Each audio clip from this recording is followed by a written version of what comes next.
नई पार्टी की launching emergency में डेथ ऑन अराइवल जैसी है। शाह महमूद कुरैशी का जहांगीर तरीन की नई सियासी पार्टी के क़याम पर रद्द अमल। लाहौर में मीडिया से गुफ्तगू करते हुए तहरीक इंसाफ के वाइस चेयरमैन ने कहा कि वफाक ने 12 माह का बजट दिया और पंजाब ने 4 माह के बजट का फैसला किया।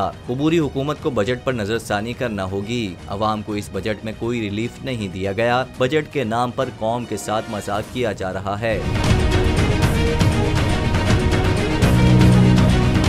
शाह महमूद कुरैशी ने सागदार को पाकिस्तान की मईशत का हिटमैन करार दे दिया। कहा, बजट में इलेक्शन के लिए पैसा रखा है, नीयतों का हाल अल्लाह जानता है। इस बजट में बार बार तरमीम होती रहेगी, तनख्वाहों में 30 से 35% इजाफा होगा। पैसा कहाँ है आपके पास? बजट में 650 अरब का सरप्लस दिखाया गया, वो कहाँ से आएगा? साबिक वजीर खारजा का कहना था कि 12 अगस्त को मौजूदा पार्लियामेंट की मुद्दत पूरी हो रही है, इसलिए इलेक्शन तो होना है। अब अगर आइन से मावरा कोई काम हो तो मैं क्या कह सकता हूँ।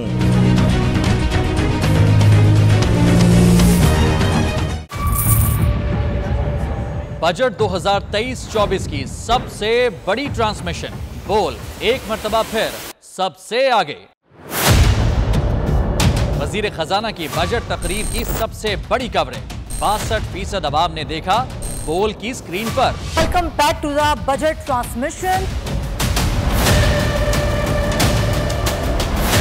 सबसे बड़े पैनलिस्ट और रिपोर्टर्स की बड़ी टीम ने बजट के लम्हे लम्हे की अपडेट से किया बाखबर अपनी आवाम को। गुजरात रज़ाक में यूँ कह रहा हूँ कि एक तरफ ये ख्वाहिश है कि लोगों को रिलीफ दी जाए, क्योंकि इलेक्शन सर पर है, तो कोई ऐसा बजट नहीं जो पॉपुलिस्ट हो। क्योंकि बोल रखता है खबर के हर पहलू पर नजर।